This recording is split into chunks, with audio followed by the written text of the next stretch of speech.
성경이 숲을 걷다. 오늘은 시편 131편입니다.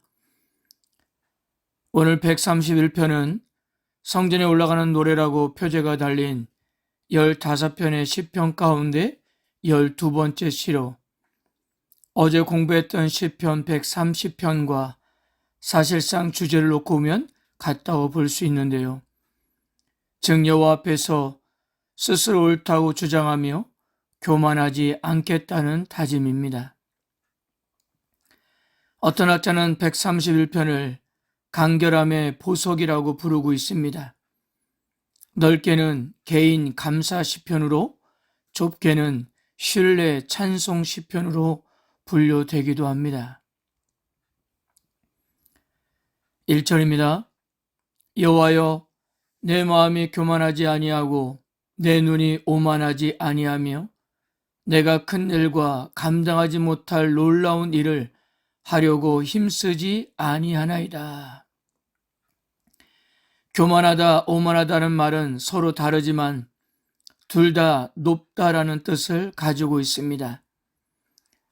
구약 성경에서 마음이 높다는 표현은 용감해지다라는 뜻으로 번역된 역대하 17장 6절을 제외하면 모두가 교만함을 뜻하고 있는데요.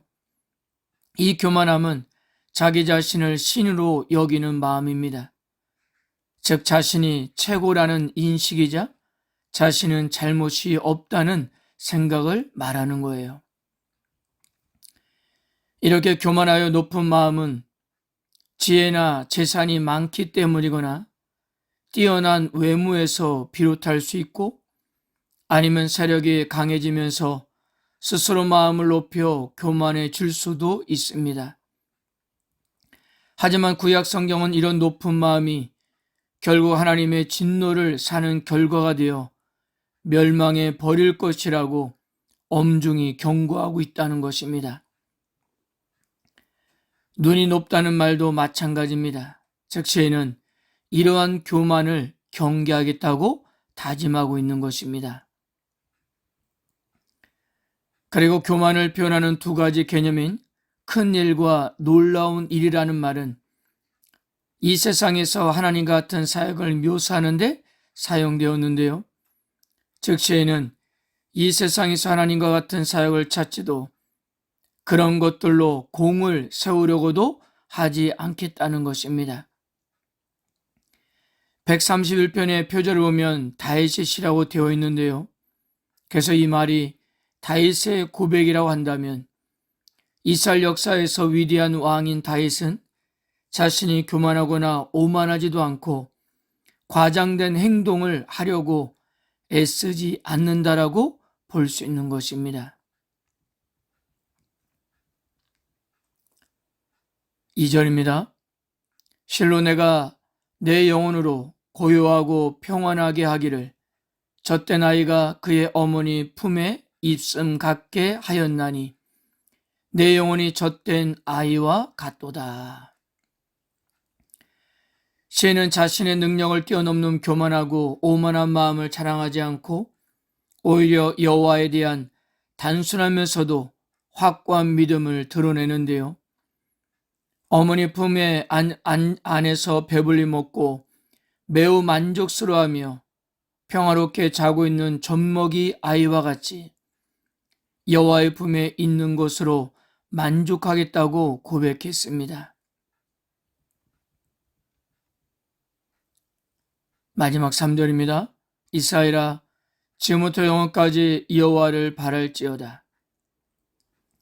시인은 여호와를 바라보고 이스라엘들을 격려하고 있는데요.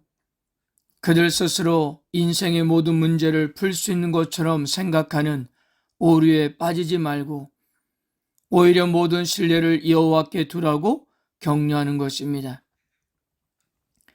신뢰하라는 초청은 겸손하라는 말인데요. 신뢰하기를 거부하는 것은 곧 교만이기 때문입니다. 이런 격려 이면에는 여호와가 그들 위해서 개입하실 거리라는 기대가 담겨 있는 듯합니다. 즉 그들은 소망 가운데 여호와를 기다리고 있었습니다. 시인은 겸손하고 확고한 자신의 믿음처럼 모든 청중도 그러한 믿음을 드러내기를 원했던 거예요. 또한 현재 필요에 머물지 말고 지금부터 영원까지 그렇게 하라고 격려하는데요. 이것은 언제나 여호와를 기다리라는 믿음의 초청이었던 것입니다.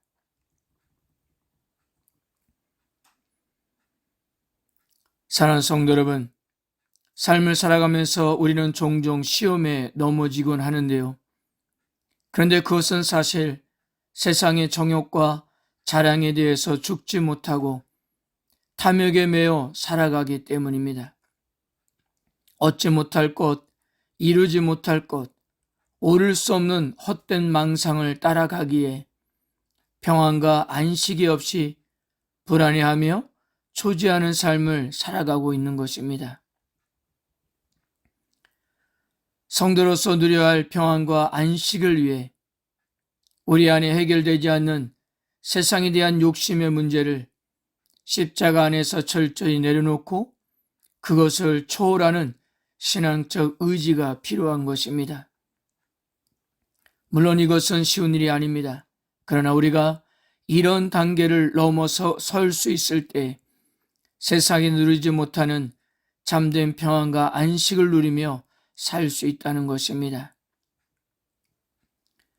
오늘 시인이 이와 같이 이제부터 영원토록 하나님께만 소망을 둘 것을 촉구하는 데에는 그가 고백한 것처럼 하나님께 소망을 둔 자신의 삶이 누리는 평안과 안위가 세상을 의지하고 소망하며 살았던 때와는 비교할 수 없이 크고 가치 있는 것임을 깨달았기 때문입니다.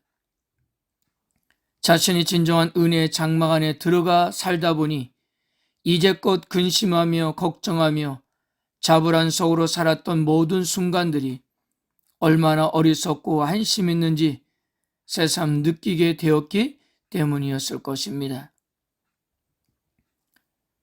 성도 여러분, 우리들도 시인처럼 하나님의 백성이 누릴 평안과 안식을 누릴 수 있는데요.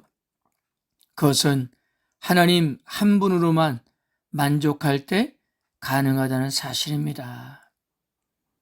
아멘.